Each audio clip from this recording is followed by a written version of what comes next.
season. It's the gift that keeps on giving. Right, as long as you can.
The Monday, December 15th meeting to order. We will start with the Pledge of Allegiance, so please stand, and the flag is behind you.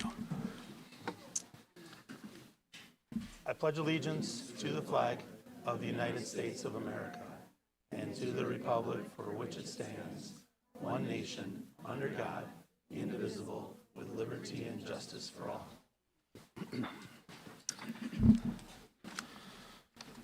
All right, thank you.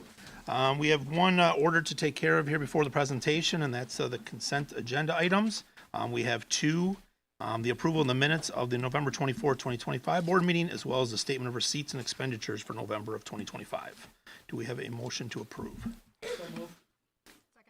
First and a second, any additional discussion? All in favor say aye. Aye. Opposed? That passes. And we are ready for a presentation. Yes, thank you to Dr. Gunderson and his staff for hosting us tonight. I'll turn it over to him, and he'll walk us through some slides and introduce his fourth grade team and some of our students tonight.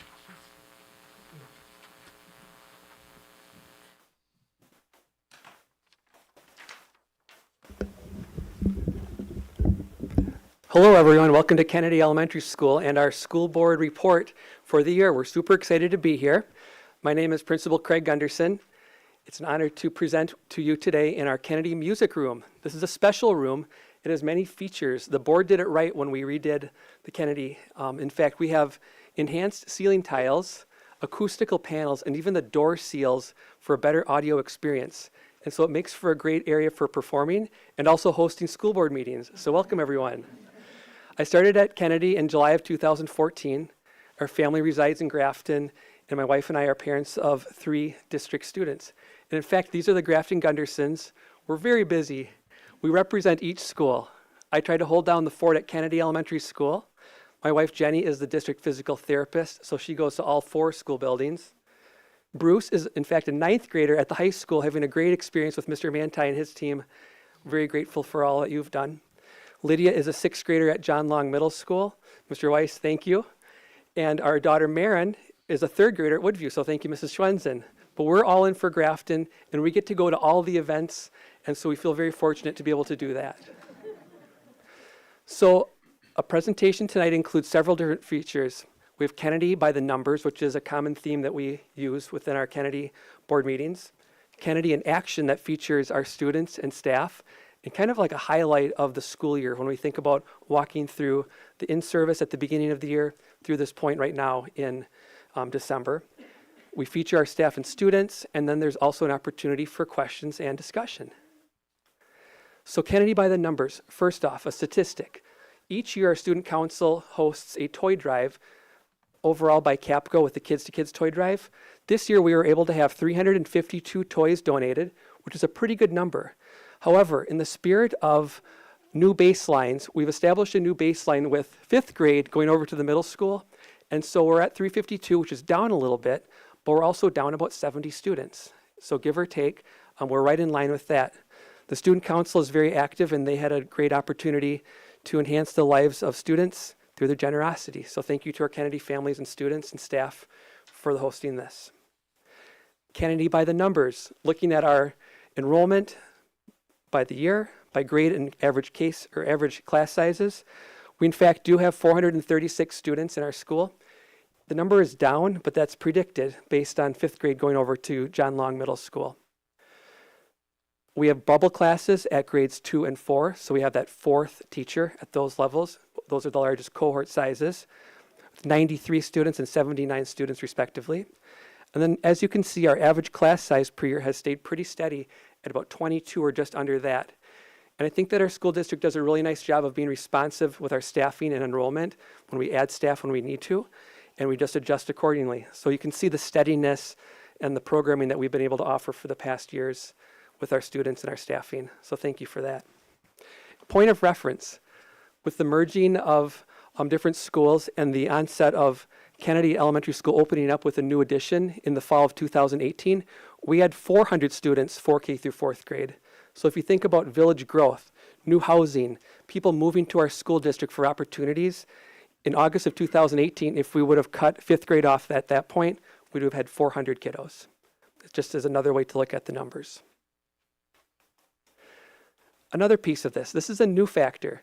So as we know, our Kennedy families are able to take a survey in the spring of the school year to give us feedback about their own students and their own experiences with our school district. This year we're taking a little bit closer look as principals at certain aspects of the survey, areas that are going well and areas that we can keep looking at. And so with Kennedy, I pulled 3 different statistics for you on this: safety, learning, and connections. We're very fortunate that we have amazing parent and family support at Kennedy School. You can see that with safety, I feel that Kennedy Elementary is secure. Last year, 96% of families agreed on that. It's a wonderful statistic. 5-year average of 96.4. Connections on the far right. My child feels accepted by adults at Kennedy Elementary School. We're at 97% agree. 5-year average 97.6. And in 1 year, we even had 100% of families agreeing to that one, which is a phenomenal statistic. However, with our school averaging scores that are in the mid to high 90s, certain scores came back as outliers. And the one that I wanted to feature tonight was the one about learning, saying that my child is challenged to their academic potential at Kennedy Elementary School. Because at the end of last school year, we had 81% of families agree. Our 5-year average is lower as well at 86.3. And in working with Mr. Nelson, our staff, school board, and our whole school community, we wanted to look more closely at this aspect of learning within our within our family survey data. In looking at this, we went through a process. In fact, the school board looks at this data as well at our board and administrator retreats. We take it back to our staff and we reflect on it. And so at our back to school meetings with staff, I asked the staff, what do we do to challenge students to their full potential? And the staff was able to come back with many different things that we do as a staff. It could include a robust schedule, the best curriculum elements that are possible for us to implement, different features like that. We then shared this feedback with our Kennedy PTG. It's a group of parents who are highly invested in our school and know what's happening. And we had a reciprocal conversation back and forth between our school staff and admin and also our PTG, trying to hone in on some leverage points that we could use to impact this number to see if we could move 81 degrees up a few notches. We've learned from our PTG different things that we could try. We were working with our staff, and I wanted to share some of that. The spirit of this, though, isn't a complete programming change, but rather turning up the heat like 1 degree, thinking about some of those quick wins or process changes that we could utilize in order to enhance that survey data point. And so what we do is we did some learning. And what we learned is that perception is shaped by communication. And when we drill down in that a little bit further, one of our goals, number one, is to close the gap between the great things that are happening at school and also those communication pieces as well. We want our families to know the great things that are happening in our classroom and school-wide. We want to ensure families are informed about how we're differentiating for their child. It's really nice to send out newsletters and holistic communications, but it's another thing if you're a family member to receive something that's personal about your child and the level of support that they're receiving, whether it's during sort time, a pull-out class, or something in class as well. We look for some quick wins. For example, enhancing principal newsletter updates or increasing our student-focused messages to families, and also sharing additional work with our families so that you can see the work that's occurring at home and have those conversations with your kids. We also talked about what I would deem as possible process enhancements. And these are things looking a little bit more deeply at how we invite students or invite families into our classrooms to share that learning progress, increasing opportunities for students to present their work to their peers, and really putting the students in leadership positions in our school. And so we feel that we are in a great position to make some impact on this 81% agree standpoint, and we're going to see, after implementing some strategies, how the results turn out. But that's just one of the features that I believe that you will hear from our different schools as we present, looking at family survey data and how we can make an impact on that. Okay, this is my favorite part. It's the rundown of the school year, sort of in chronological order, but also in an order that makes sense in our minds. Back to school is fabulous. You can see Mrs. Schwensen and I sitting together in the auditorium in late August. Mr. Nelson speaking, our school board president serving lunch to our staff and other board members in the audience as well. Our teachers work closely together. For example, in the top right, you can see Ms. Wankowski working with her Woodview counterpart as a first grade team leader, making sure there's great collaboration and alignment across our 2 elementary schools. You can even see some of the fun celebrations bottom right with 4th grade when we're celebrating back to school after a nice summer time. Great Start conferences were fabulous. We typically have over 90% participation. It's one of the things that I value most about Kennedy is that when I pick up the phone to call a family member or schedule a meeting, someone almost always seems to answer or call me back. We have such a responsive group of families, and it's wonderful that we have that connection and level of trust when we are working hard to improve outcomes for our students. The first day of school is amazing because we all line up on the front on 11th Avenue. We invite families to come into the school as well, say goodbye, make sure that their kids are oriented at their lockers, and that they feel amazing about the start of the school day. It's shocking to me to see how quickly our teachers get the students into the groove as well. By about 9 o'clock in the morning, about a half hour into the school day, they're already at the rug learning. They're circling up. They're doing activities. They're getting into the curriculum, really starting that strong foundation for learning. It's a wonderful thing to see. one thing I really pay attention to is our 4K students, because this is their first day of school ever in a big school. While some of them may have had preschool experiences or other experiences like that, I believe that our 4K students' facial expressions at the end of their first day really says a lot. They're so proud knowing that they did it, that they're big kids now, and that they're ready to continue their learning journey. But I love looking at the facial expressions of the kids as they finish that first day of 4K. Mrs. McGivern, who happens to be in the audience today, our school psychologist, also hosts new student lunches. And so for Kennedy, we had 22 new students, grades 1 through 4, plus a friend have lunch with Mrs. McGivern. It's a way that we connect together, having a large elementary school, to make sure that we have buddies, that we're looking out for each other and building that culture. Our PTG did a nice job last year of working hard to raise money for the playground. As an enhancement this year, we have new signage. We have a playground donor board, which is out there as well, and it features the generosity of our school district and families as well, as they sought to implement a new playground at Kennedy School. Our students love it. We use it every single day, and it's been a great investment for our school. For PTG appreciations, and our PTG president, Heather Brom, is in the audience. Last year, we focused hard on the playground and the gymnasium sound system. Big ticket items, things that we needed as a school in order to run efficiently so that kids could play and also hear. This year, we're focusing on smaller items, but still impactful and meaningful. Classroom items, amplify enhancements, and making sure that teachers have what they need in their classroom.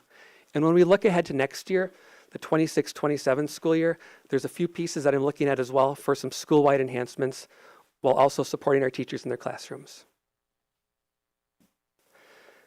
Each year, we start our school year with an Eagle Way kickoff. You can see our entire student body. Mr. Mike Kleitzing took the picture from the roof. It was very windy. He was going to use the drone. However, he just used his phone to capture the photo. It's what we were able to do on that day. But you can see that our student body is slightly smaller because we don't have 5th grade. We're an elementary school with 436 kids, and so the student body reflects this. And of course, you can see Kenny the Eagle in the front and center, posing. Teaching and learning begins from the start, whether it's art, music, and FIAD or our classroom work. Our teachers get right to work with the kids, ensuring high levels of learning. It's amazing for me to see as a principal what's happening 4K through 4th grade and all the areas as well, and I'm super proud of our teachers and kids for all of your hard work. I also wanted to point out, let's see if this works here. Oh gosh. So this is the Downtown Grafton Business's second Saturday event. And we had 3 very brave teachers, Miss Blowett, who's in the audience tonight, Miss Zwicky and Mrs. Rosengren participate in the dunk tank on a chilly fall afternoon. We raised money for our school. It's going back to the classrooms. And I want you to know not to feel too badly for these teachers because they got a kickback from our PTG for giving up their time as well. So we gave them a little bit of an enhancement. And I'm very thankful that they were able to make that community connection with their kids. Homecoming was a special experience for us. The parade was hosted at Kennedy. It initiated from Kennedy and worked its way to the high school. It went really well. The high school was meticulously organized with things, and I couldn't have asked more about the behavior of our students, K through 12, and also how the high school had it organized. It really was an exciting time. A powerful thing about the Grafton School District is the connection also between our high school, middle school, and elementary school as well. There were so many amazing opportunities for the kids to come and just enjoy the school day. So whether it's Blue and White Day at Kennedy and School Spirit, hearing the pep band playing throughout the hall and outside, or even have athletes and activity members coming and giving kids high fives, we tried to make a big effort, thanks to GHS, to celebrate homecoming as a district. It's one of the most enjoyable weeks that we have at the elementary school. One part of this presentation focuses on the impact of Kennedy alumni and how they are giving back to our school. This is a picture of Amelia Ramsey. She is a Kennedy and a GES alumni. She was in Mrs. Shank's kindergarten class back at GES. But Amelia is a 12th grade student now, and she is in an AP research class, and she's doing a study with our 1st grade students and Mrs. Wendy Springer about how 1st grade reading comprehension is affected by different types of nonfiction texts. It's wonderful to see the maturity of our students when they do come back and help out, and to see how they can learn and give back to our school as well. But great job, Amelia. Also, we have 3 student interns from GHS coming to help out in our classrooms. We have Josie Getz helping out in 4K with Mrs. Shanks, Kendall Conrad, 3rd grade Mrs. Rosengren, and Jack Nelson, 4th grade Mrs. Voss. And what I'm hearing is that these students are contributing authentically to our classrooms. They're not just observing and just being passive, but they're actually getting involved with the kids, interacting with them, and helping them with their learning. But big kudos to our high school students contributing in our school. Donuts with Grown-Ups is always a hit.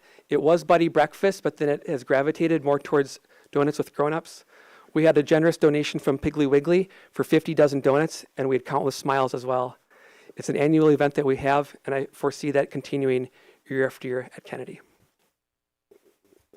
McTeacher Night is a big hit. As you can see, we earned over $900 from our PTG, dressing up as the mascot, staff serving students and families, and getting out in the community and enriching lives too. It's powerful to see when students connect with our staff members outside of school because they develop a deeper relationship and make that connection. Also, we have Kennedy Minute to Win It. One part of our PBIS assemblies this year included having our teachers and students participating in Minute to Win It games. So you can see Mrs. Easter and Miss Hurley doing some sort of a toilet paper activity. You can see Mr. Ryder, the MC, with his ridiculous blue wig on. You can see Mrs. Mortig, bottom right-hand corner, the intensity and fire in her eyes, because she has that intense spirit. Again, it's great to work hard in the classroom, but also to make the connections outside of the classroom as well. These are the things that I believe that kids will remember. And enrichment at Kennedy, with us achieving the same or greater than 97% of the elementary schools in the state, we're making a concerted effort to enrich students who are at or above grade level. Mrs. Berner, our instructional coach, and our grade level teachers are providing enrichment and extension to about 65 students in grades 1 through 4. And this is a testament to collaboration, using actionable data, and then using those powerful curriculum resources that we have to impact student learning to the highest level.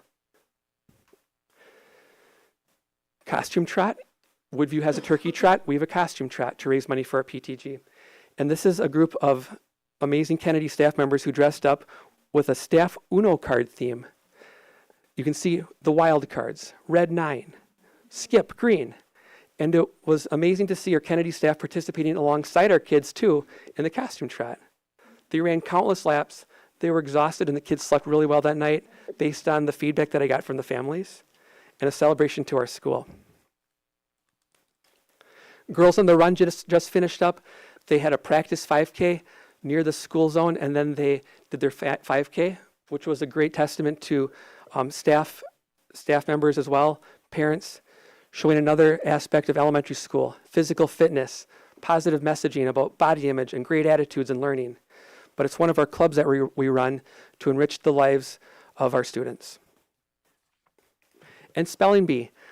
Last week we finished up our school-wide spelling bee, and I want to feature Prisha Sachdeva.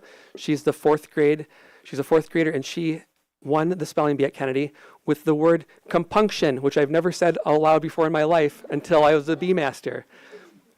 Compunction is a feeling of guilt, distress, or remorse caused by regret for wrongdoing. Let's not go down that road. But she did a great job spelling it. When we said the word, she knew it from the start. You could tell in her eyes that she had it. She spelled it correctly.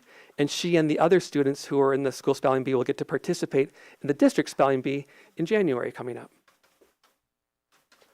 Our fourth grade kindness retreat just finished up. It was provided through a grant and supported immensely by our school district. You can see Amanda Mack and Sheila Binder in the top center picture. Mr. Nelson came over. You can see him in the top left photo as well. And again, another example of high school students coming to volunteer for students at Kennedy School and giving back. This is a joint event between Kennedy and Woodview, and we celebrate kindness, goodness, hard work, collaboration, and having a great school culture across our district, knowing that these kids are going to come together next year at John Long as fifth graders. State football game was an amazing opportunity as well. We had the projector going in the gym with the sound system. You could see Grayson kicking his game-winning field goal in there.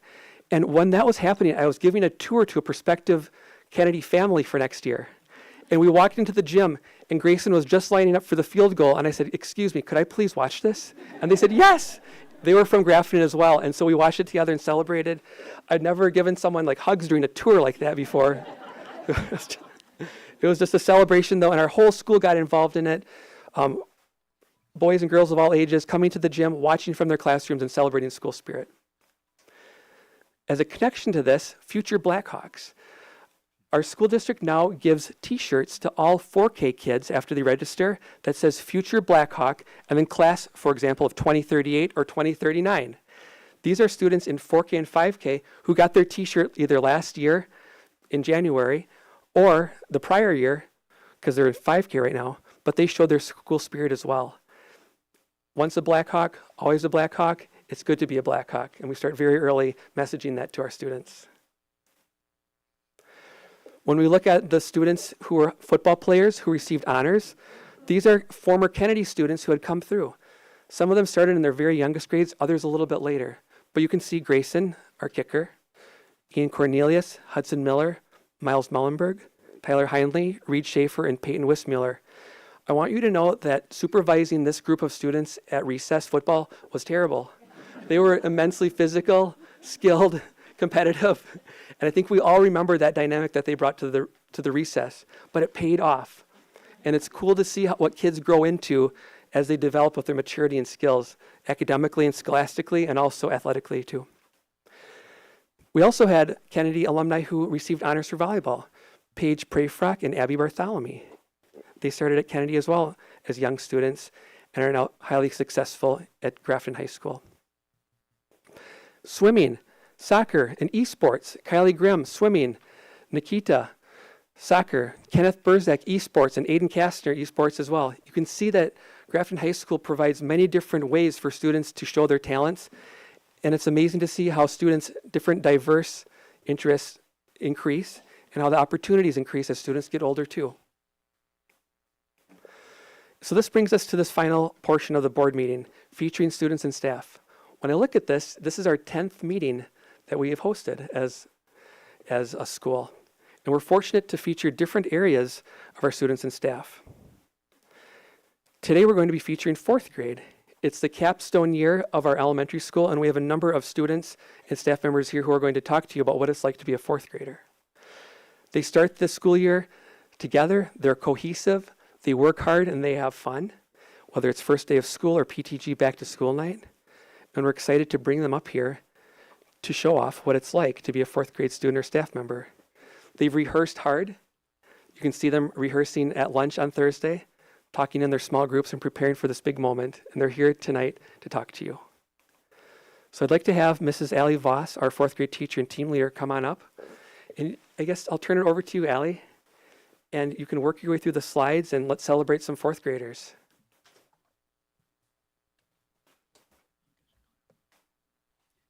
Okay, thank you. Good evening, everyone. My name is Allie Voss, and I'm the 4th grade PLC team leader. And tonight, I'm joined with my wonderful colleagues, Nikki Blowett, Emma Hurley, and Susan Easter. Tonight is really about celebrating our 4th grade students and the work that our team has been doing. We want to give you a peek into what the day in the life of a 4th grader looks like. So you're going to hear about different subjects we teach, the routines we built and set in place, and then ways that we support our students and challenge them as well in our classrooms. Here are wonderful students that are going to be presenting today. We have Cameron Banta, Harper Brazier, Arlo Bryn, Andy Johnson, Brinley Large, Claire Lubick, Axel Means, Gabby Neiman, Devon Travella, Zoe Rush, and Shiloh Scott. So great to have them. What we want the board to know is that 4th grade is an amazing year of learning, increased independence, and opportunity for all of our students. We want to feature the exciting work of our exceptional students across several areas, and then aspects of 4th grade that are unique, valuable, and engaging. One of the first things that we want to talk about is how we are supporting and challenging our students during our SOAR time. So SOAR time is our dedicated intervention and extension block. And it's a huge part of how we meet every student's needs every day.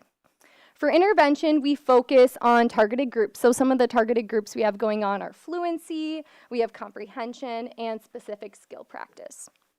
During SOAR, we as a team split our classes up. And each teacher takes on a different group based on their needs. It's truly a key time of day for us because some students are going to get the extra support they need, whereas others are getting that additional push to extend their learning. For extension, something that we have been doing in my room is book clubs, and it's been really great because I have a high school student that's been facilitating a group, and then I've been leading one as well. And we have been looking into a bunch of different books, but one specific one we've been reading is The Chronicles of Narnia. And while we've been reading it, students have been working on higher level thinking questions, vocabulary practice, and different hands-on activities. Like one example of that is a comic strip reel where students are able to visualize the story and then sequence it and then bring in their artistic own style. We also have a group where students are diving deep into vocabulary words, and they're really above level, grade level vocabulary words using a resource called Wordly-Wise, and Mrs. Berner and Mrs. Easter are working with those students. And then for math, we use something called concept quests, and this goes along with our Bridges curriculum. And it's a way that we can really take concepts that we are teaching in math and then give them that extra push in a higher level thinking question format. And students usually work in groups or they may work independently. Today, Ms. Blowett and two of her students are going to be sharing one example, and it's called a Ken-Ken. So I'm going to turn it over to Ms. Blowett. All right. So as Mrs. Voss said, this year we've been offering different enrichment opportunities to our fourth grade students, and Shiloh and Axton are going to show you how to complete a Ken-Ken today. It uses arithmetic and logic, and it challenges the students and makes them really think and get comfortable kind of with that productive struggle to push their thinking. So let's hear from them. Hi everyone, I'm Shiloh and this is Axton. We're going to teach you about a fun math puzzle called a Ken-Ken. A Ken-Ken is kind of like Sudoku but with math. Before we start, here are a few key Ken-Ken rules. Boxes are grouped into cages. Each cage shows a number and an operation. The number is the result you must reach using that operation. In a 4x4 puzzle, you can only use the numbers 1 through 4 in each row and column. Since the first box has no operation, it will simply be a 3. Next, we can look at the two boxes in the first row. The numbers in the cage have to add up to 3, so that must be 2 and 1. For the 1 minus cage at the bottom, the 4 must go there because it's the only number missing in the column. The other box is a 3, since 4 minus 3 equals 1. For the 24 times cage, we need numbers that multiply to 24. 3 times 4 equals 12, and 12 times 2 equals 24. The 3 goes in the third column, the 2 goes in the second row, and the 4 fills in the last square. For the 3 minus cage, I need a 1 because 2, 3, and 4 are already in that column. The other square must be a 4, since 4 minus 1 equals 3. For the 2 divided by cage at the bottom, the possibilities are 4 divided by 2 equals 2, or 2 divided by 1 equals 2. Since there's already a 4 in the column, we have to use 2 divided by 1 equals 2. Wait, when you place the 2 and 1, some other numbers need to move. Let's swap the 1 and 2 in the 3 plus cage. The 1 must go at the top of the 2 divided by cage because there's already a 2 in the third row. Good catch! For the other 2 divided by cage, we need to use 4 divided by 2 equals 2. The 4 goes on the bottom and the 2 goes on the top because there's already a 4 in the first row and a 2 in the second row. Lastly, in the 4 plus cage, the third row still needs a 3 and the bottom row needs a 1. Adding 3 and 1 gets us at 4. That's how you complete a Ken-Ken. We hope you had fun and maybe even try one on your own next time you're looking for a challenge. Let's give them a round of applause. I really love seeing the students embrace the challenges that come with these problems. Axton has actually started creating his own Ken-Kens, and he stumped me with a few of them. So it's really fun just seeing the students grow and push their thinking even more. So thank you for listening.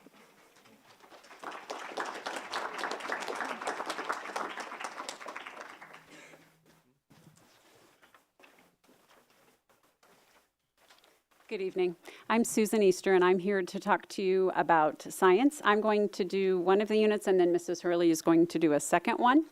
In this module, students are introduced to the analogy of the brain as a computer. There were two specific parts of this unit that kids enjoyed the most. One was our culminating activity, where the kids got together and wrote a skit, and then videotaped it and sent it out to our families with Seesaw. And so they enjoyed working as a group and then having to collaborate and figure out how to best teach other people about concussions and how important it is to recognize a concussion and then what to do when you do have a concussion. The second part that was most exciting in our brain unit was that the kids created a model of the brain and then were able to use yarn to talk about the input and the output of an action. So I have Gabby, Clara, and Zoe today. You guys want to, how do you want to do this? Does that work? They're going to come and talk to you about their making of the model of the brain. Yes. What if we move the microphones? Would that help you? Yeah. Okay. Here you go. How's that? And then stand around it. First, we explored the parts of the brain and found out each does a special job. We then modeled the brain out of clay. We noticed that the surface of the brain is not smooth. We created the brain with folds and grooves. Then we added a brainstem and a spinal cord.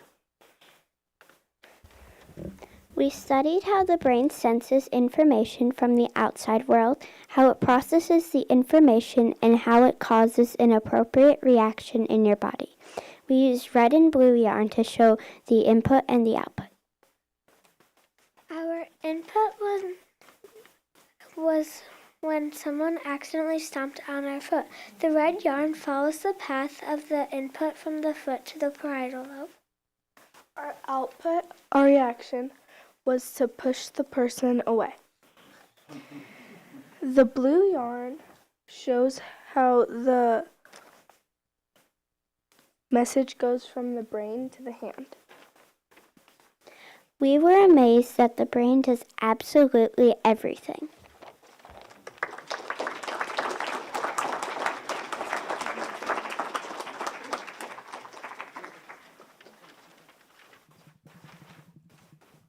All right, the next portion of our PLTW in science is all about energy.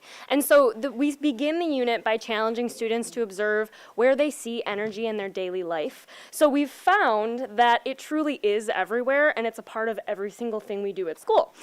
Once they notice that, then we move on to thinking about how energy is transferred between objects and people, how it moves through a system, and then the most challenging piece when they discuss energy conversion and that they culminate into their windmill project.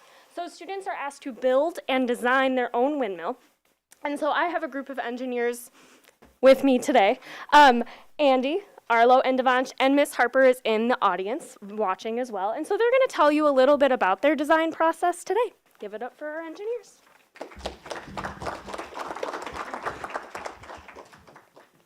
We worked through the design process to build a windmill. The design process helps scientists plan and organize an experiment. The steps are ask, explore, model, evaluate, explain. Today we are going to show you our windmill that we designed and built and complete the explain step of the design process. At first we tried to use the pieces as propellers, which was way too heavy. Our base was also too wobbly. Then we changed it by using popsicle sticks and index cards to make the propellers. It was still too heavy. However, our base was much stronger. Finally, we succeeded with the final model that we have with us today. We used just index cards and the propeller spun.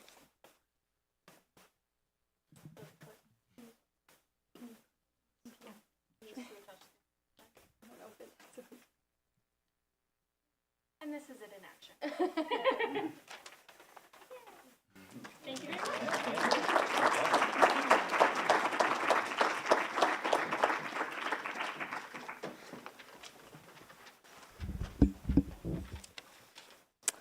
The next thing we're going to talk about is social studies. In fourth grade, it's a special year because we get to really dive into our state's history and talk a lot about Wisconsin.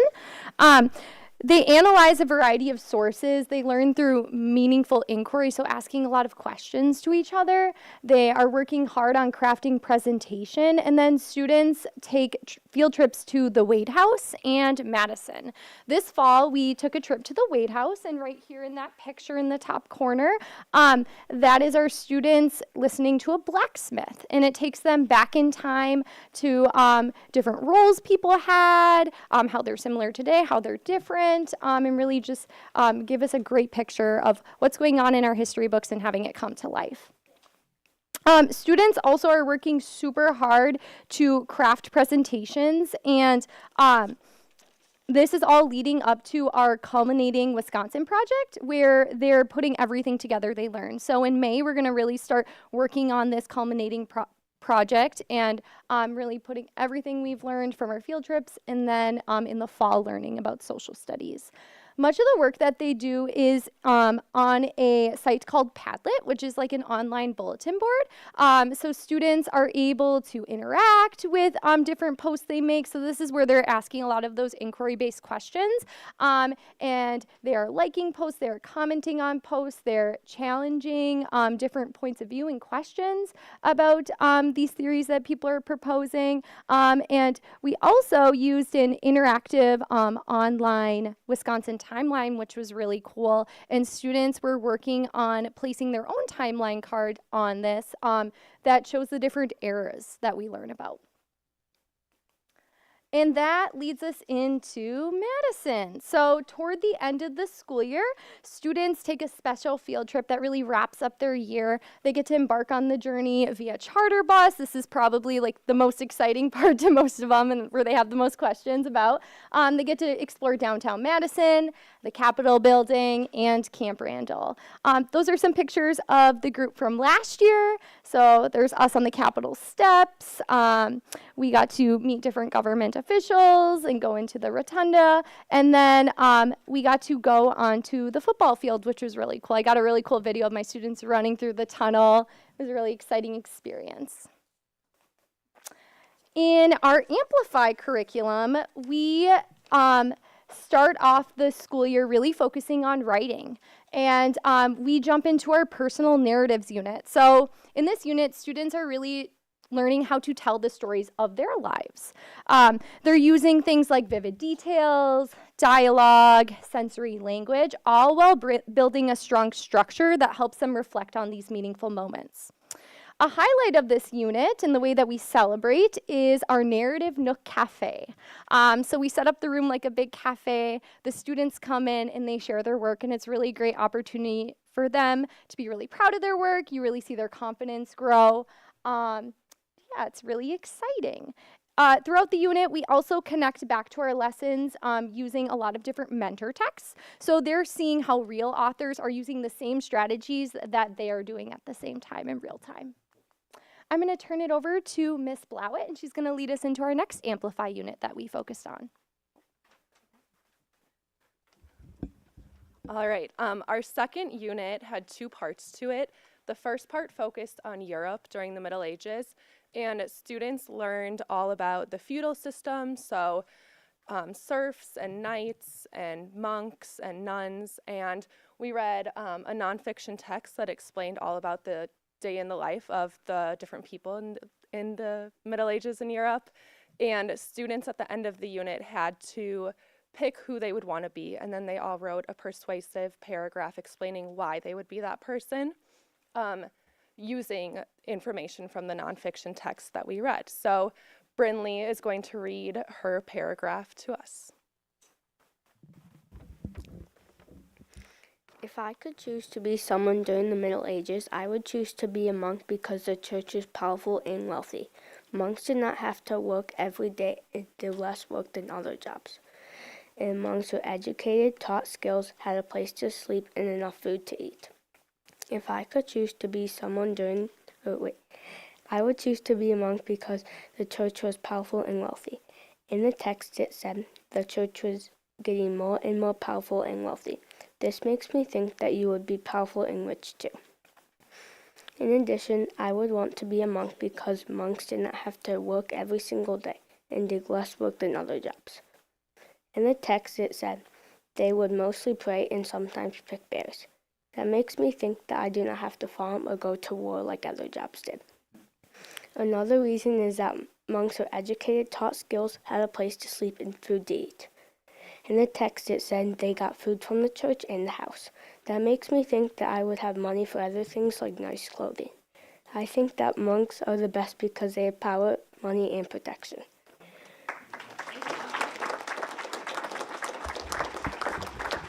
All right, Brinley did a really nice job with that, using evidence from the text, but then also inferring and making her own conclusions about what life could have been like in the Middle Ages. So nice job, Brinley.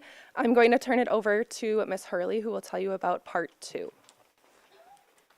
So part 2 shifts from the European side of the world to the Islamic empires. And so students in this section of the unit are asked to use a nonfiction text to write a historical fiction piece. And so it's that transfer from nonfiction to fiction. And in this case, the prompt they received was that a person living in the Arabian desert in the year 560 CE. So they used the text in their reader to help think about a protagonist, create the proper setting, describe it with those good details.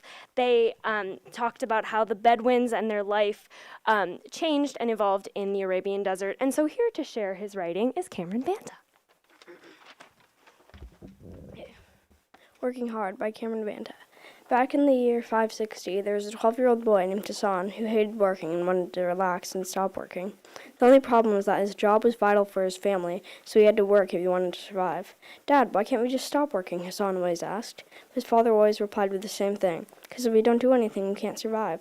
It was especially hard for Hassan because he and his father had to tend to the crops, meaning he had the job of feeding his entire family, which was really hard for him. But one day, since crops weren't growing well, a famine occurred, and Hassan and his family were starving, so Hassan had to work extra hard in order to survive. Soon the crops were starting to grow, and not many of the crops failed. After that, Hassan realized that you have to work hard in life at some point, so from that day on, he never complained about working.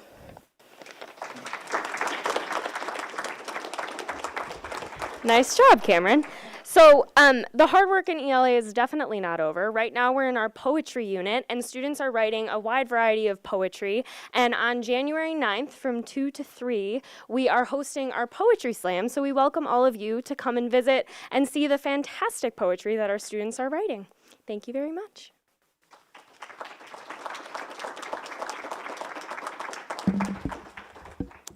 Thank you so much. Great job, everyone. So we want our board to know how proud we are of our students, our school, and our work together. We do our best to make sure fourth graders work really hard, they learn a lot, and most importantly, they have fun in their final year here at Kennedy. It's an honor to be able to share this with you and welcome you to our school. Now we're gonna offer up any time for any questions and discussion. Thank you. So I have a question starting out. I have two girls that one's in Kennedy now and one just left Kennedy. And we've talked about the buddies. And I don't get a lot of detail from them what they do with their buddy or what they talk about. Can any of you guys explain to me what you do with a buddy in the younger classes or what you talk about? We'll take a couple, so we'll start here.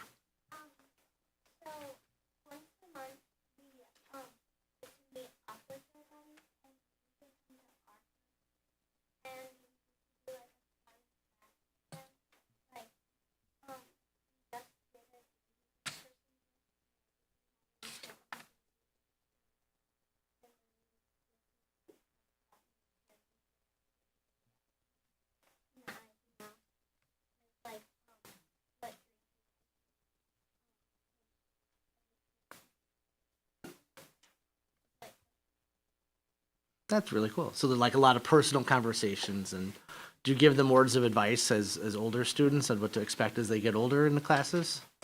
Not so much. Well, I think it's really cool how they do they do that program, and then we see, seniors coming back to offer time to help with the reading lessons. Some of the traditions around graduation when they come and march the hallways, I think is really cool to see kind of where they got their roots.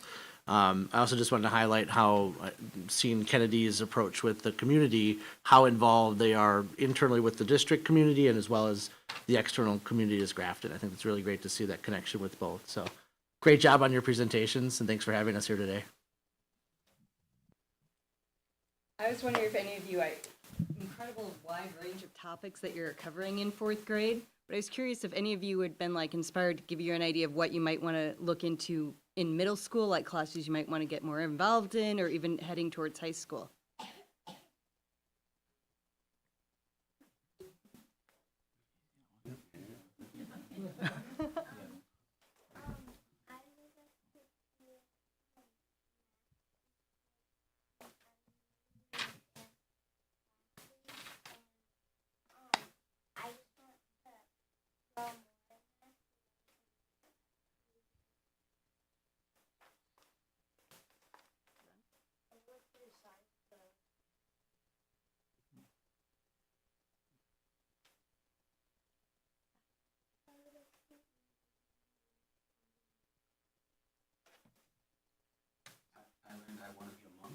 All right.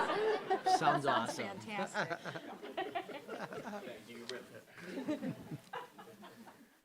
Any other board questions? All right, well, thank you. Fantastic job. Appreciate it.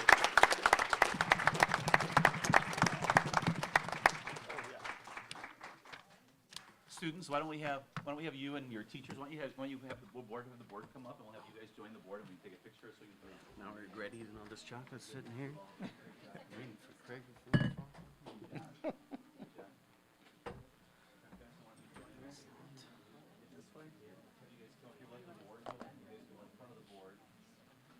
Get over there.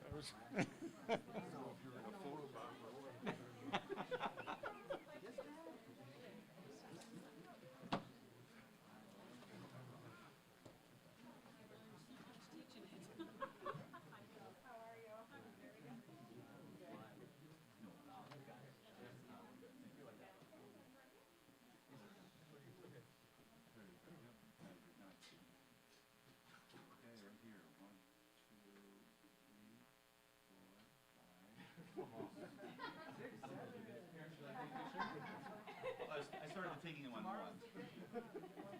You look right over here. Look over your parents. Look at all the cameras at once. Awesome. Great job, you guys. Well done. Great job. You're all welcome to stay. Very exciting.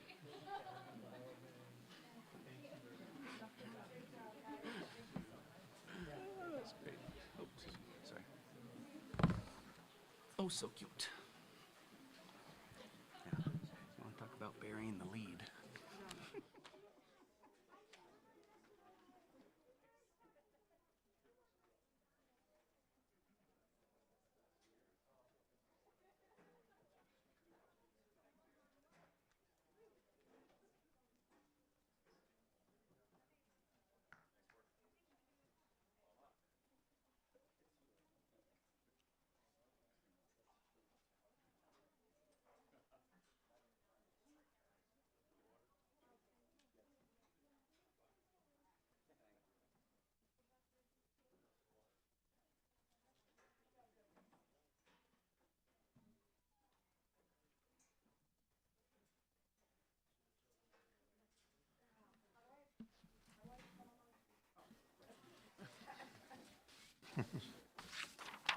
That bunk push really was. She just had one rung up higher from bunk to get to the well, but.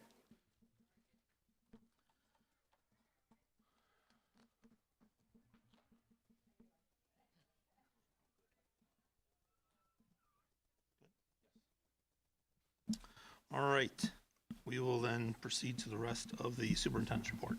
Yes, thank you to Dr. Gunnarsson and his fourth grade team and our students. Great representation of Kennedy in our district. Great to see their learning in action and hear their writing and reading and PLTW and so forth. It's great. A couple reminders that winter break is from Monday, December 22nd through Friday, January 2nd. So all students return to school on Monday, January 5th. So our wish is that families have a very safe and happy holiday season. A final reminder of the school board spring election that occurs on April 7th. The candidate filing deadline is Tuesday, January 6th at 5 p.m. Also, we just had Coach Norris come to last month, and since he presented last month with the football team for their state championship, he has been named the Wisconsin Football Coaches Association Green Bay Packers High School Coach of the Year.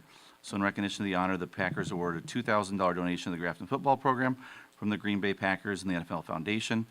Coach Norris moves on to the Don Shula National Coach opportunity to be the National Coach of the Year. Him and his wife Abby were able to attend the Packers-Bears game a week ago and be able to be there Saturday night. They had a ceremony with all the other coaches, the Coaches of the Week, and then he was the Coach of the Year, but they got to do that at the Johnsonville area and then be able to be at the game and go through the locker room and so forth. So very cool opportunity for Jim and Abby, his wife, to go along as well. But congratulations to Coach Norris and their whole program. Congratulations to GHS junior Lincoln Graysar for his second place finish at the Wisconsin High School Esports Association Fall State Championship. Lincoln competed in Super Smash Brothers against 200 gamers from throughout the state. So it sort of puts it in perspective when you say there's 200 kids that qualified and he's playing against them, so he did a pretty good job. So congratulations to Lincoln with that. And also our GHS Random Engineers Robotics team took fourth place at the Whitewater FTC qualifier and officially secured their spot at the FTC State Championship in March, which this is the first time in school history that a GHS robotics team has qualified for the state competition. So good luck to those students in March, but congratulations on qualifying. Dr. Gunderson mentioned this earlier with our cute kids with the future Blackhawk things, but our 4K information night is coming up again. It's on Thursday, January 22nd at Woodview Elementary. Parents are invited to attend along with their prospective students. The 4K and 5K priority window, open window, enrollment window is January 23rd through February 6th. Parents can enroll at the district office Monday through Friday from 7:30 to 4, and it's also available on our website. And then we have our GHS experiences coming up on Monday, January 12th in the GHS auditorium from 6:30 to 8:30. So all current 8th grade students and parents are invited to attend, learn more about Grafton High School, opportunity to learn about coursework, academic programming, as well as clubs and athletics will be provided, and opportunities to meet coaches and advisors as well as teachers that night. So great opportunity to see what Grafton High School has to offer as our students come in as 9th graders. And for our educational funding partners, I have a note here from GEF, which says, Happy Holidays from GEF. We have some dates for you to save. Need your gifts wrapped? And I just found out I need a gift wrap for tomorrow morning. But this is going to come up a little later. Check out our gift wrapping fundraiser coming up on December 21st. So if you have some gifts that you would like to have wrapped, you can make a donation. It's coming up on December 21st. Also need something awesome for your classroom, grade level, or school. The grant applications are due February 27th. Reach out if you have any questions about applying for a grant. Need an end-of-the-year tax deduction. Seeds to Harvest is our ongoing campaign. Need retail therapy in the doldrums of winter. RILA will give back a percentage of your total to GEF on Saturday, February 7th. So mark your calendars for February 7th to go shopping. And need a fun night out? Watch for information about our spring night of giving to come out soon.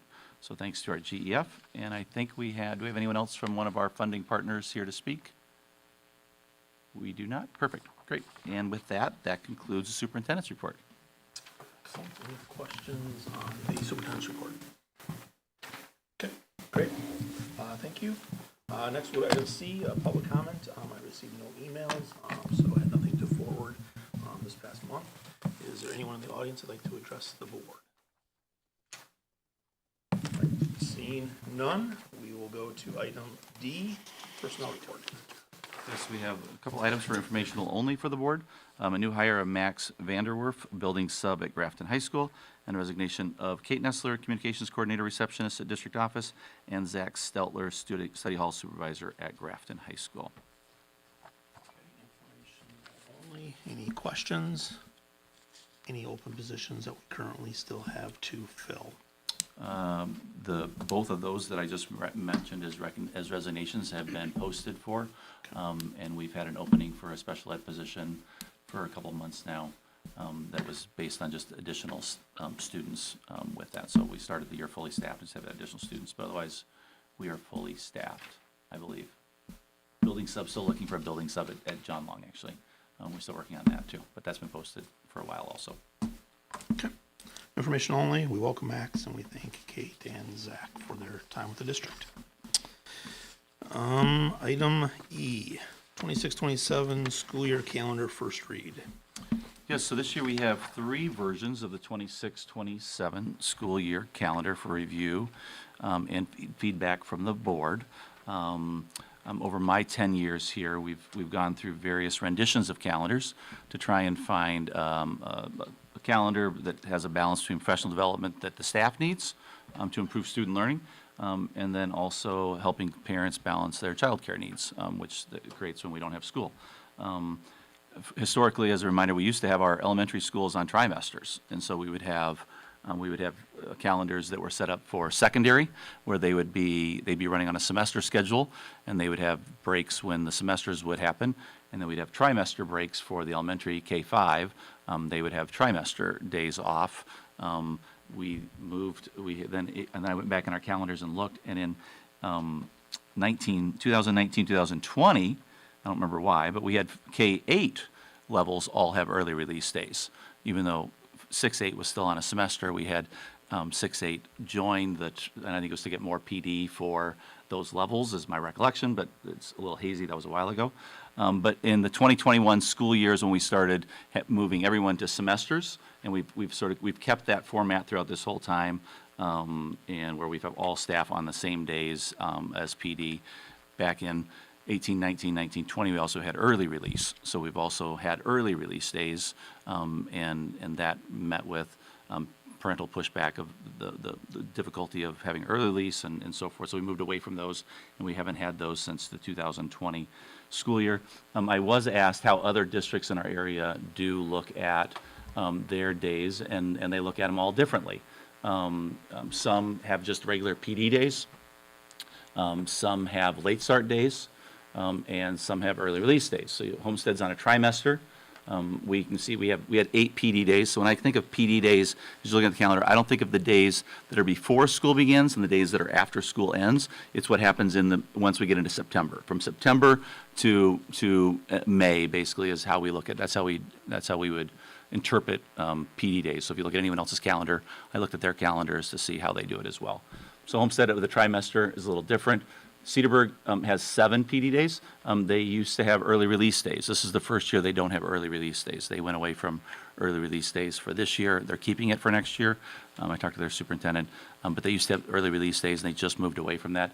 And Port has 8 PD days. So we have 8, which is similar to what others have, and we count those 8 with 3 of them being virtual days. So we use those as virtual days, and so PD in the morning with virtual learning in the afternoon. The teachers are working with students 512 across the district. So we bring 3 different pieces because we surveyed parents at the end of the year last year. We received feedback from them. It was 52% were like, we like virtual.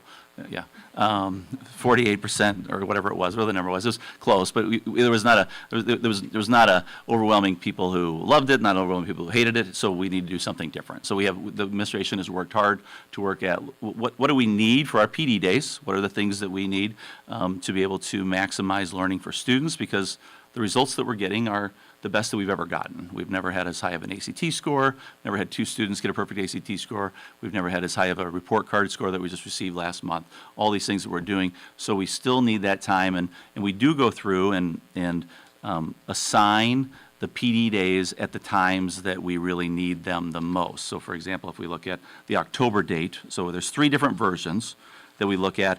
All of them have the similar PD days, with an exception, and I'll go through that. But like the first day that we've looked at this year, because you have that September, Labor Day starts September 7th, so it's a little different because we have a week of school or 4 days of school, then we'll have a day, then 4 days. So our first PD day that we'd be recommending would be in October, which then aligns with our fall assessment data. So we'd be able to look at our all-school testing data back from GHS, the Ames Web results that we have at the elementary, and across the middle school, in various areas, the iReady that we have.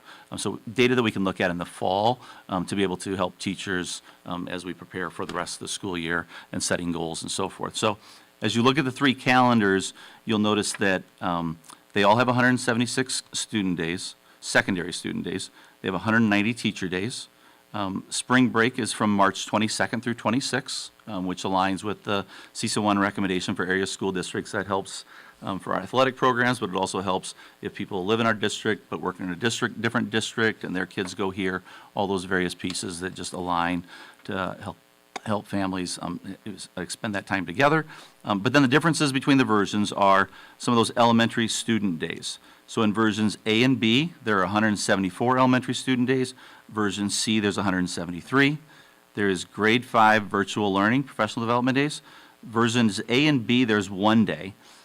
In our meeting with union representation, we were talking about the reason why we had A and B is because we really looked at is March 1st, so that midwinter break that we've traditionally had for the last four years, is that a big deal to parents? Or would it be better with Easter occurring on the 28th of March, would it be better to have a week of Easter and then have the 29th be a non-student day? So for travel, are more people going to be traveling on the 26th, 27th, 28th, and March 1st? Or would people enjoy to have a longer spring break? So we didn't really come to consensus as a leadership team. We felt like it was something that we were fine either way. Speaking with the union representation, they said, well, what if you had both of them and you added a different virtual learning day? Because in A and B, we have 1 virtual learning day. So we've said November 9th would be our virtual learning day. We see that as being an important time we do see the value in virtual learning. We do see the value in students having to be responsive with their own learning. We see the value of them using technology. We see the value of, because as we get ready for moving into the winter, the storms that we've had 2 storms that if they'd happened on different days, we'd already had 2 snow days. There's no way that the first storm when we had 12 inches of snow, we would have had school, no matter how hard Jamie and his crew worked. There's just not a possibility with that. So having in November as a leadership team, we talked about, because one of the concerns we have from parents is, you have the virtual learning in September, students are only here for a couple weeks, it's hard for them to get into the flow of that. So we say, okay, well, we're waiting until November, we have virtual learning day in November. If we ever used up our snow days that are built into the calendar, then they had to go to synchronous virtual learning. They're in the habit of doing that. We've tried something before. We're getting ready for it as we move forward into the winter season. So both of those pieces went with that. In meeting with the union, they had said, well, if you had 2 virtual learning days, if you made the December 7th PD day, a virtual learning day, and then had the 29th be a teacher professional development day, it would still be a day off for students, then you would have the benefit of both having that March 1st off as well as the March 29th off for families. Staff would still work on the 29th with that. And I think that's a lot of the things I have.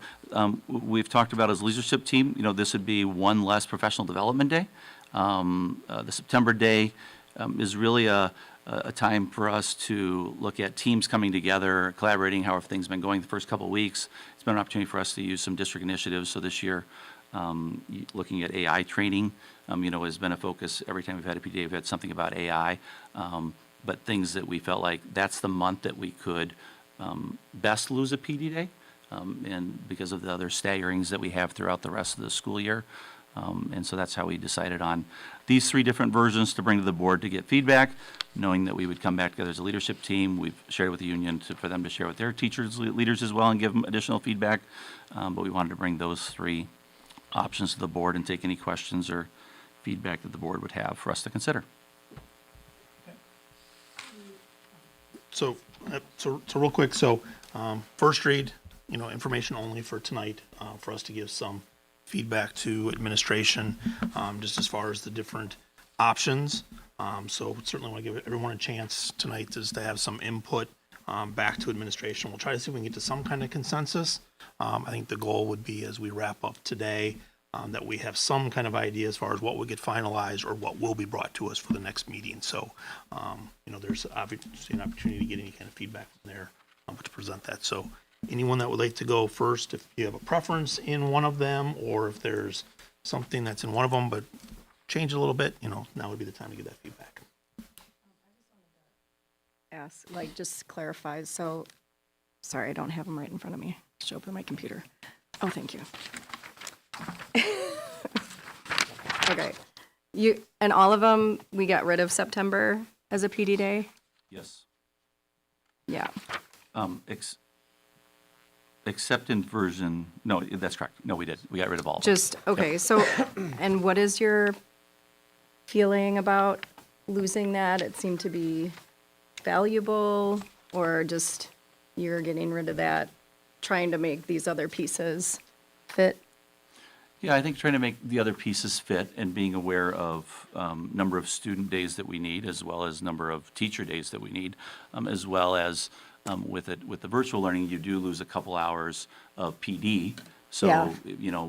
By losing at least one, if not two, there is some time. So you're not losing a full day as you look at it. And as a leadership team, we said this would be our year to look at this. Then we would be evaluating as we go through the year, what was it like to not have that additional PD day? Was that something that was essential? See the value, Should we come back for the following year, knowing that Labor Day will be at a different day? So there'll be different opportunities with the calendar and so forth. But this was an idea of just bringing it forward for 1 year to try this out. See. Okay. Whoever would like to Just a couple of comments. I like the thought on that version B of moving the March 1st day, tacking it on, instead of like another. I feel like that's probably some value.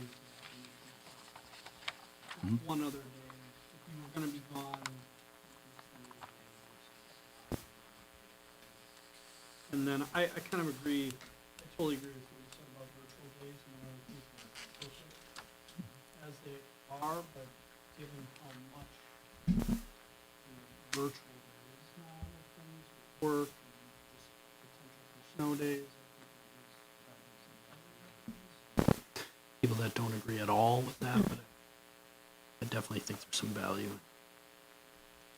I'm probably one that doesn't agree with the virtual. I think back in the COVID days, we were working really hard with staff and administration to get the kids in school. We felt that was their best learning experience, and now I think we're working hard to figure out how to make virtual days work best for the kids.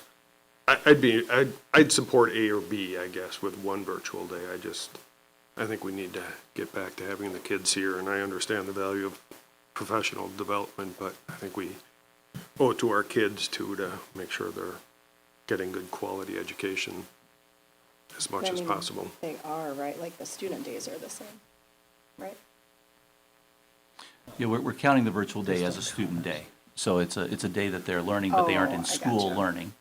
Yeah, and Okay. I don't really, maybe Mark and I are just saying it differently. I think there's value in them, but I mean, I definitely prefer in person, but, not 1 or 2 days, I don't think is a problem.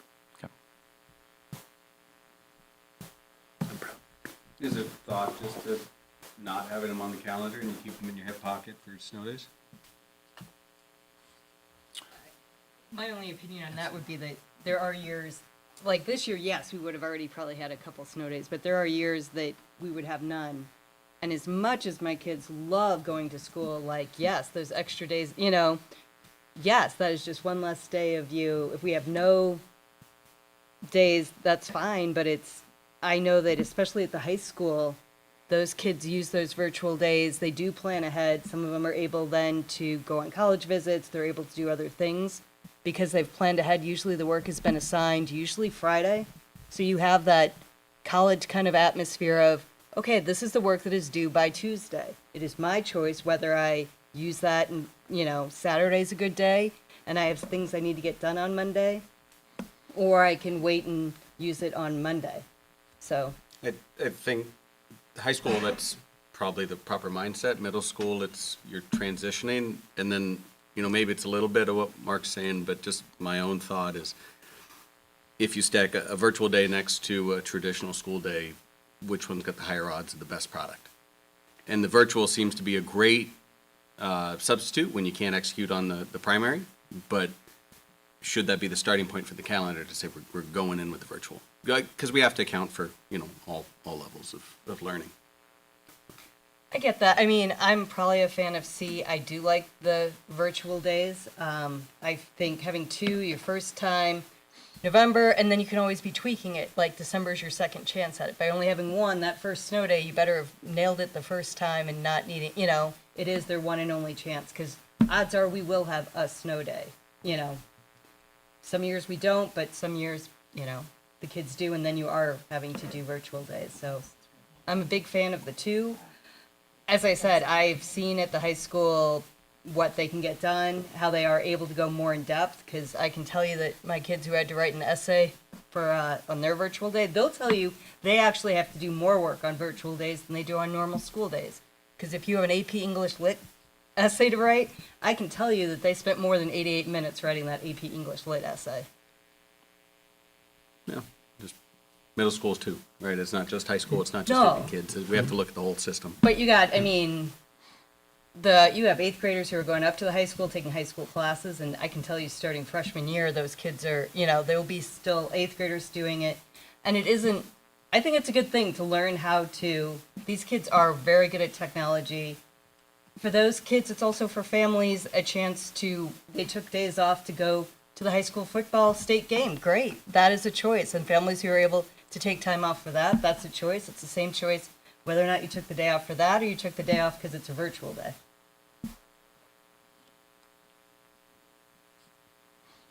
Bob? I think the suggestion from administration is great that we've taken it from 3 to the current and kind of made some concessions to kind of even out the survey results and massage this a little bit, and the effort that goes into it, understanding this calendar reflects so many different components. Personally, I like B. I like having the extended spring break, coming back from that with that for teachers as well. I value the virtual days for lots of reasons spoken here, and some just to get a glimpse into what my kids are doing. I like that it's in November, so I understand how Canvas and all these other programs that they use work early on, so I'm not caught off guard in January where you get a teacher report where you're like, well, I don't know what they're doing because I don't see it at home. I think preparing kids to use technology and then support the staff here that develop it, maintain it. It's good to have the readiness tool for that. So I think B looked good to me, but retaining an option for one day I think is a good, I would say, concession to people who are opposed to it. Coming from 3 to 1 certainly is a move in the direction I think that helps satiate some of that crowd, as well as, maybe next year if it isn't, then we reevaluate not having any, but maybe let's see what the results come in at this surveyed mark point here and see if it was successful to help those groups out. So, but between A and B, B seemed to have more merit for it.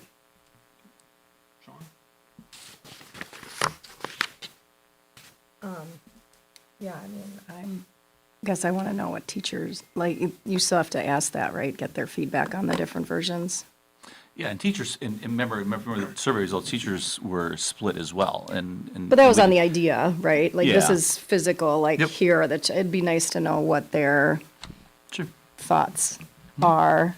I mean, as long as we're meeting the instructional minutes that we're supposed to have and teachers are getting quality PD, I think some of the small changes, it really kind of comes down to what the staff wants to do. Yeah, and right? one of the things that I'm glad you mentioned that, Sean, because one of the things that we did talk about as a leadership team too is, looking at the school day, with us running our double routes, like any time you are going to either start school earlier, that wouldn't impact the elementary but it would impact the secondary students having to get up earlier, and all the research talks about students not getting up earlier, so we didn't want to look at getting up earlier, but we didn't want to extend the day, because if we extended the day, that would impact our second route, which is our elementary students. And so maybe, in the fall, it's bad because we're starting our routes and it takes too long already. Then they get into the you get into a roll and then it snows and then things are delayed and so forth. So any type of movement of, even if you add 2 minutes to our school day, that adds a massive amount of minutes over 176 days. However, we didn't see that as being the best way to do that.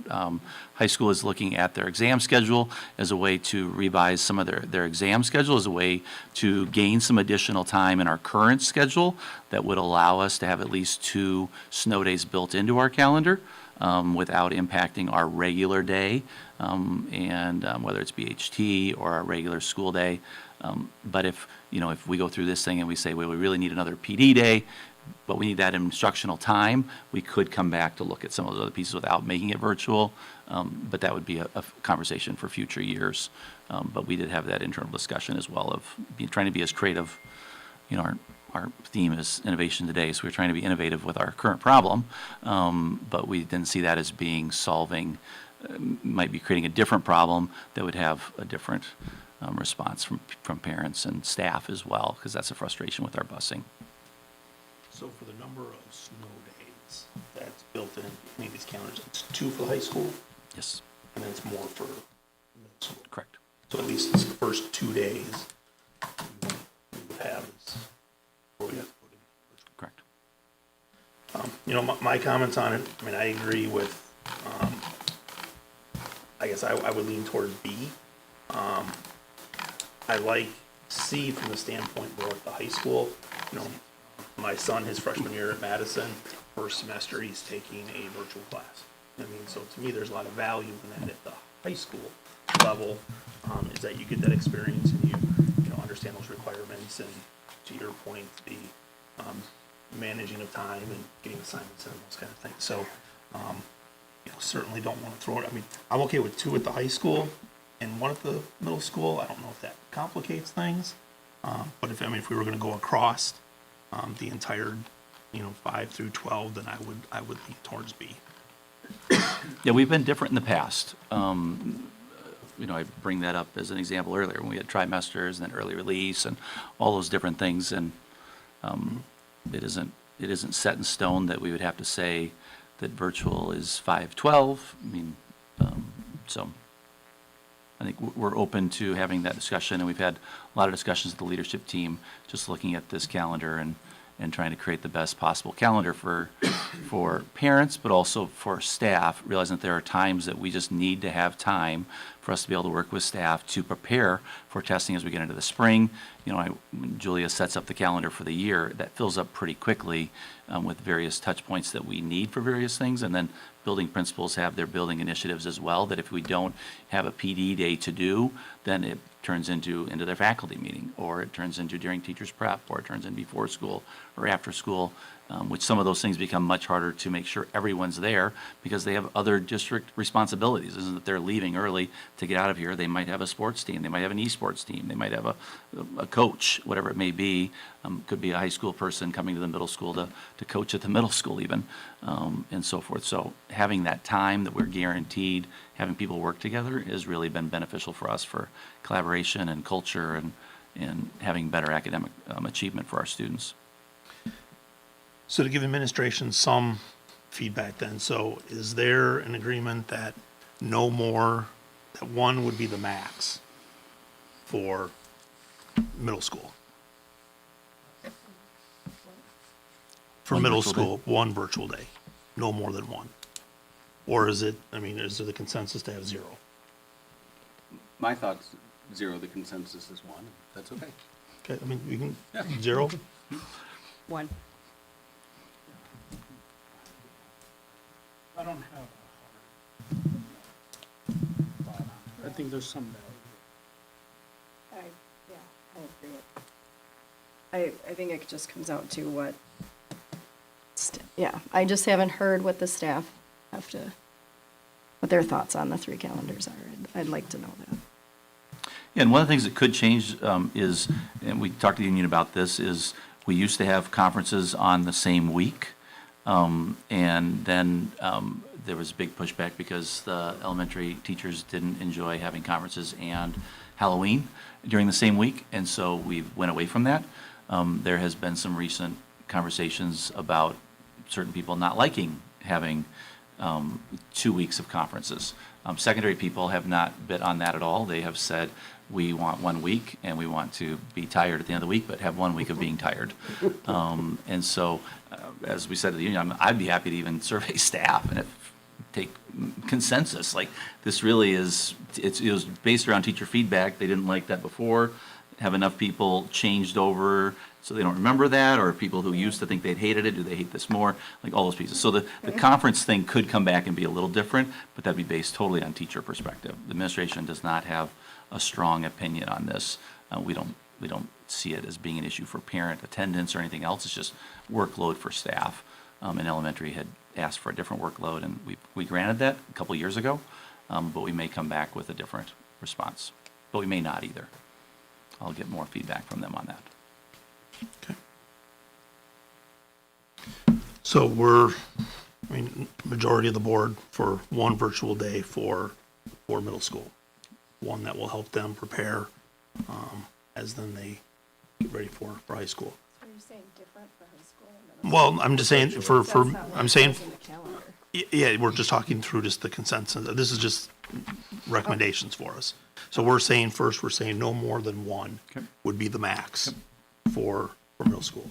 And then is there a thought of kind of a D that is 2 for the high school? I mean, I'm fine with 2 at the high school. I think 3. no, I'm Calendar versions. Yep, you're just taking the one day and you're allowing 2 at the high school.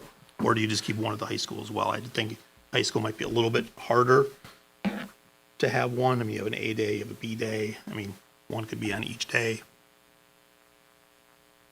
I suspect the whole thing's like that little math Sudoku thing. I think some of this might be an extra question. But, I mean.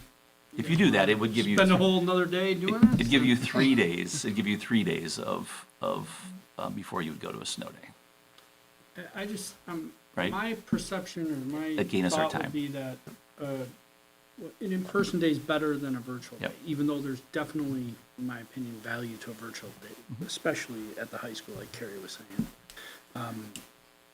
But that just an impromptu virtual day is not the same as a planned virtual day. There's just no way that could be. That's just, oh crap, it's 12 inches of snow today, we're not having it. Now it's a virtual day. But that'd be the lowest of the most effective teaching. So I don't like the thought that, well, we could always just do it. We're gonna have to do it no matter what if we get 12 inches on a school day. But to not plan for it, that makes that a whole lot different to me, I would guess, than a planned virtual day. But if we did change it, you said we would have 3 built-in snow days that would be true snow days that the kids wouldn't, I mean, you just get a snow day and you wouldn't have to do any work, which hopefully typically in a year, 3 was about the, I mean, yes, we could get a blizzard and Cold. snow It's and been cold. Cold days has are more been common. more common. The cold But piece usually has been. 3 would be a good, I mean, I feel like we don't typically go too much more, but anything could happen, but. Is there PD on virtual days? Right? There is, in the morning. Yep, all Yeah. through the morning. So I just want to make sure that PD is protected, because whatever the value that it has is not lost. Right.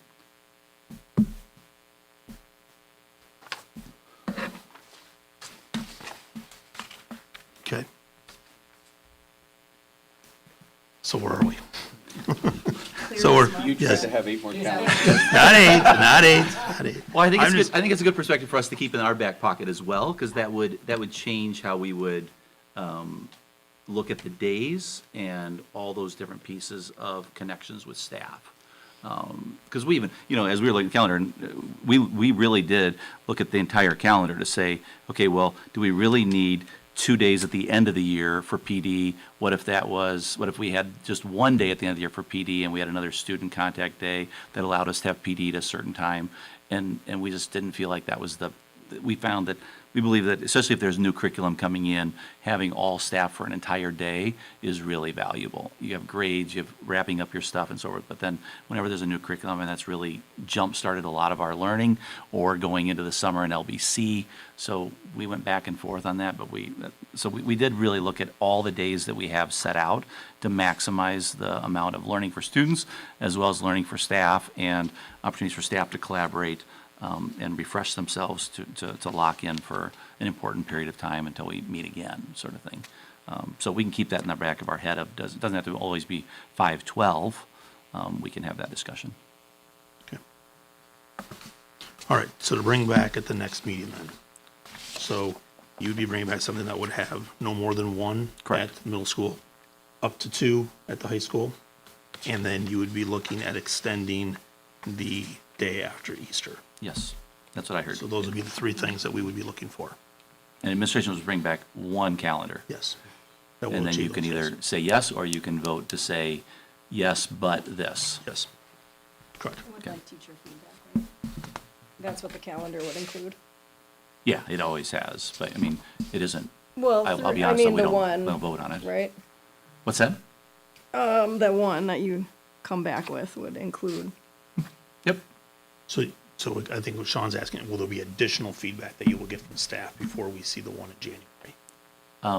So just as we've always done, we meet with union leadership, talk to them, they take it back to their leadership team, give feedback from them, that they come back and meet with us and give us additional feedback to it. So the feedback that we had on this one was really just us speaking with them. They'll bring back additional feedback that will, district leadership is here as well. They're gonna hear what you've said. We're meeting to discuss this. We're gonna hear feedback back from the teacher leadership team for us to consider as well, before we come back in January. So we have I think we said to them, we have a meeting, our first meeting in January is whatever day that is, because of the educators convention and Topher getting business of the year thing. We can't have a meeting that day. So we've given them a date in the first week in January for them to give us feedback before we meet as a leadership team to finalize it. So they have time to digest it as well and get feedback that they'll bring back to us, that we'll bring back as a final version that goes with it. Okay. Any other thoughts, questions? I think we're, okay. It's helpful. All right, thank you. Item F, directing funds from refused board salary. Topher. Yes, as we've had in years past, we have a board member who has essentially requested that their salary be refused and that those funds be allocated to a different cause, if you will. This year, it's for $900 to go to the Angel Fund to assist with negative food service account balances, and then $800 to go to the Black Hawk Scholarship. Essentially, a board member cannot individually direct those funds to go anywhere, but the board can take action to direct those funds to go to those places. So we have brought forward a recommendation tonight based on the request of that board member that the $900 of refused salary go to the Angel Fund and $800 go to the Black Hawk Scholarship. So that is in front of you. We'd be looking for action on that tonight. Okay. Any questions on the request for refused salary? Okay, I'd look for a motion for the direct of $900 of salary refused to the Angel Fund and $800 to the Black Hawk Scholarship. So moved. Additional discussion? All in favor say aye. Aye. Opposed, and that passes. Thank you. G, 26-27 budget development calendar. Yes, exactly what everyone wanted, more discussion about a calendar. But luckily, this is not a calendar that ever needs to be board action on. This is simply information to give everyone a schedule of what the steps we're going to take to develop the 2026-27 budget.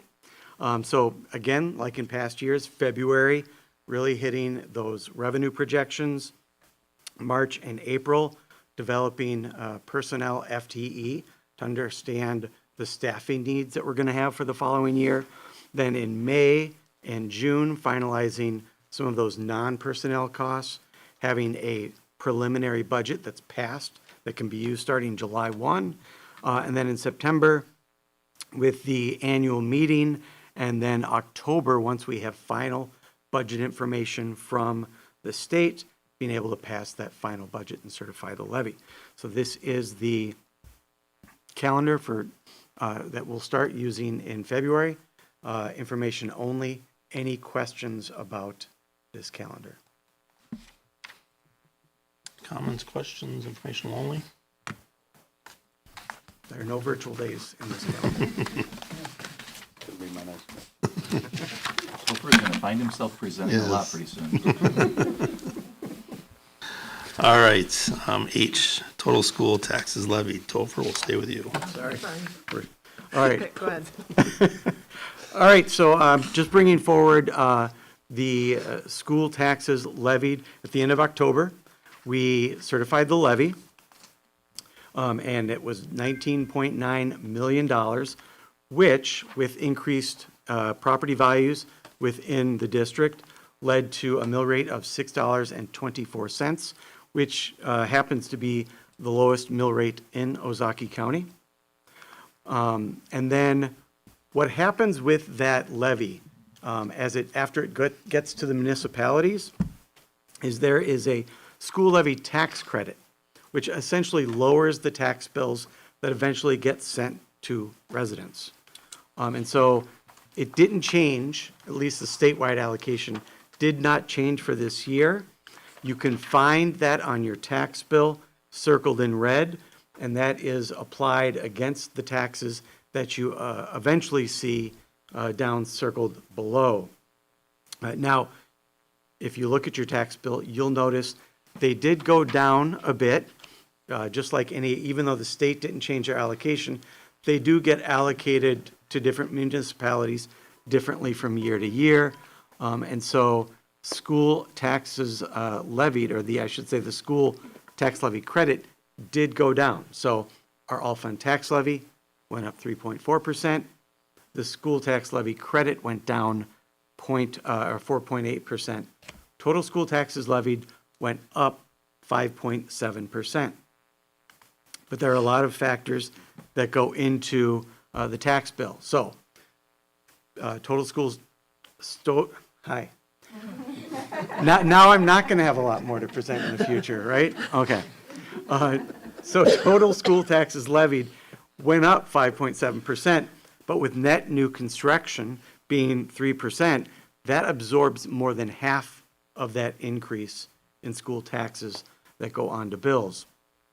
In addition, you've got economic valuation, so changes between different municipalities having their values go up faster than others can shift that tax burden, and then you have assessed values.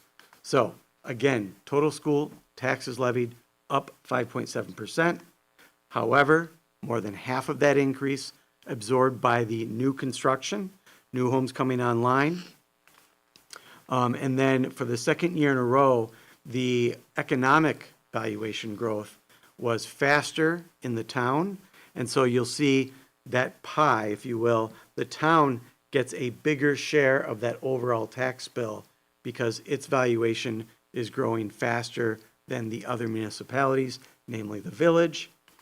And then this is really the big one, the assessed values.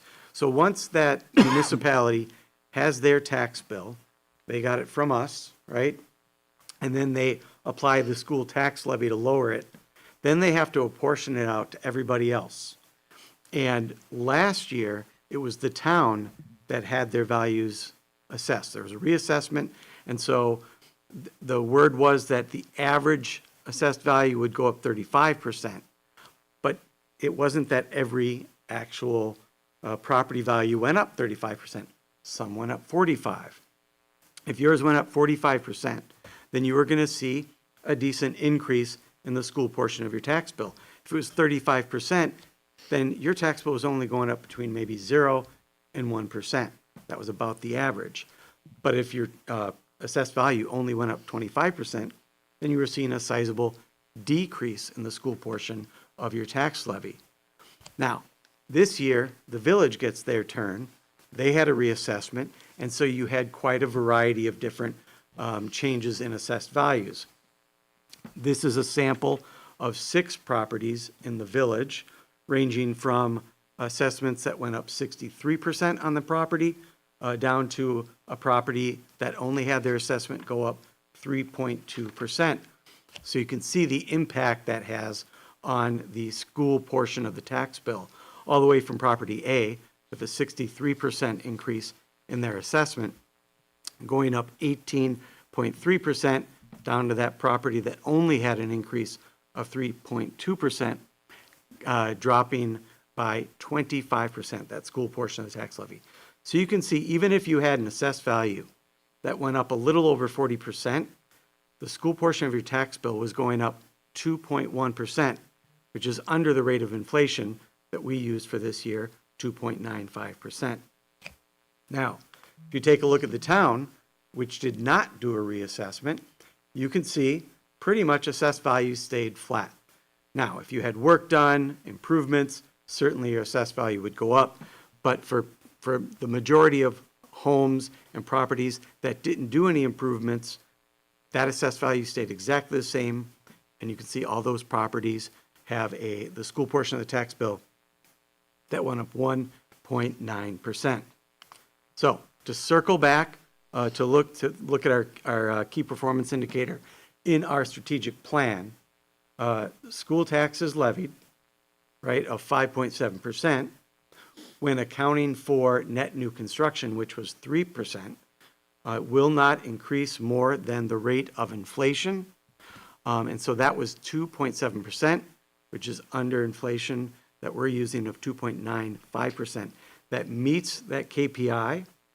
And so Kara can bust out the Sharpie and color in that box a nice dark green, because we've met that KPI on our strategic plan. So just wanted to bring that forward to the board. Now that we have that final information from the municipalities and can measure that, we brought that forward so you would understand that. But also, just to, again, like we did last year, talk, at least get it in front of you, that those assessed values changing in the village impacted people differently, all the way from having taxes go up significantly to seeing large decreases in their tax bill.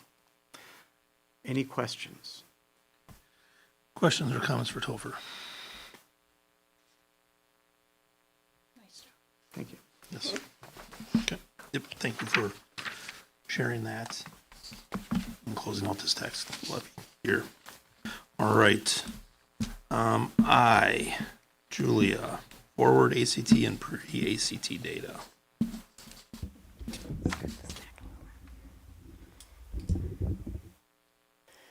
Okay, good evening. I'm here to share our data from the spring of 2025. We have shared it with the board at our board retreat, but this is the first time the public gets to hear about how our students did on the forward, pre-ACT, and ACT. So just as a reminder, the forward exam assesses students in grades 3 through 8 and grade 10. Students in grades 3 through 8 take ELA and math. Students in grades 4 and 8 take science and social studies. And then our students in grade 10 take social studies in addition to the pre-ACT. There are 4 performance levels: advanced, median, approaching, and developing. And the ELA and math data do contribute to our overall state report card for the district and individual schools, which was presented during last month's board meeting. These scores are accounted for in the achievement section, growth section, target group outcomes section. And the following slides, I'll show you our data for grades 3 through 8 in ELA and math. So this chart here shows our data for 3rd, 4th, and 5th graders and how they performed in ELA on the forward exam. And this also includes DLM information. So the DLM is a test given to students with significant cognitive disabilities. This accounts for a very small percentage of the data represented, but also factors into our state report card. So on the chart, each performance level is shown there, as well as the percentage of students that fell into that band.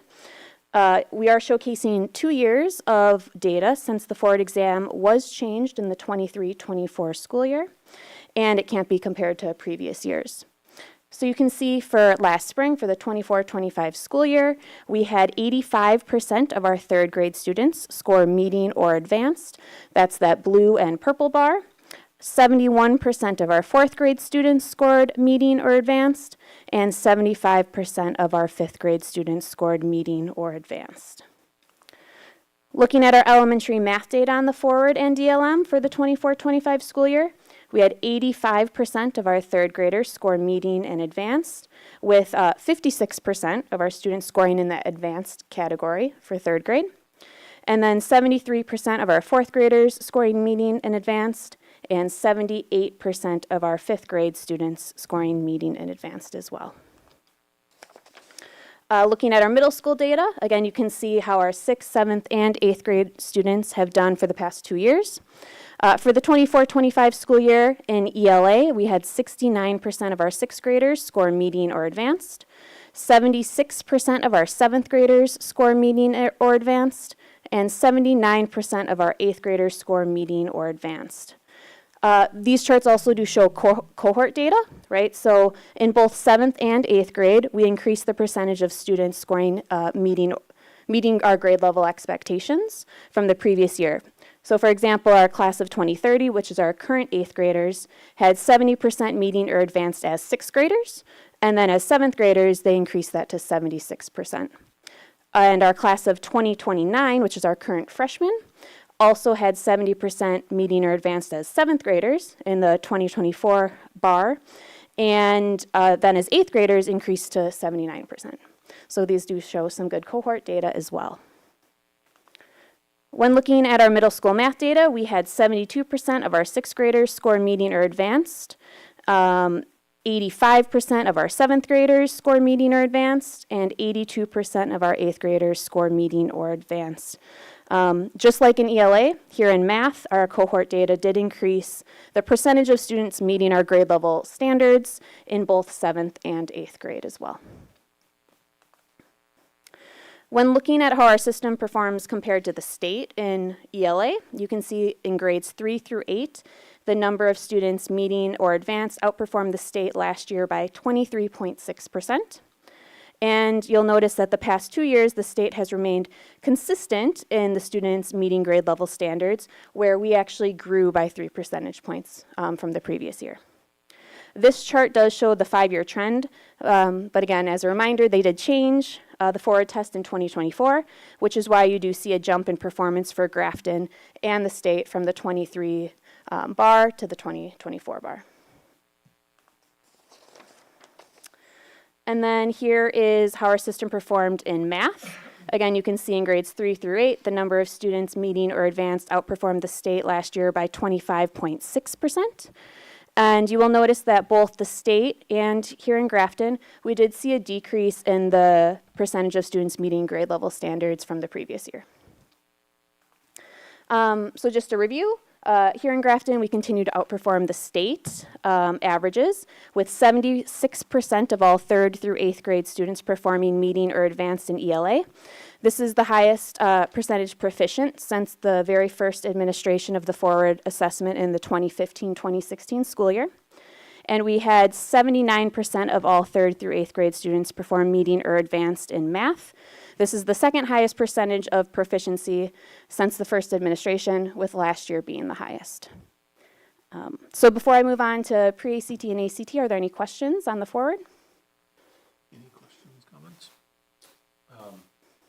As the state's only 52%, I'm sure they'll change the test again so they could raise that number. But since we're just looking at our relative increases year over year, like, do these numbers tell you anything? You know, anything that we should do different, anything that we're doing great, other than just scores for their own merit? You know? Yeah, so our teachers use our professional development days to really dig into the state testing data. Rick puts together really great spreadsheets that we can break down the forward exam by standard, and we use that to analyze our curriculum. Are we teaching all the standards that are being assessed on the state assessment? Are there gaps that we need to fill for our students? And how can we continue to support them and grow in ELA and math, and also science and social studies? Do you feel the learning from trying to get better at the tests is making for better students? we always use the curriculum and the state standards to guide our instruction. This is just an additional piece of data to help support some of our students who need the additional assistance by being able to get really granular with which skill. So yes.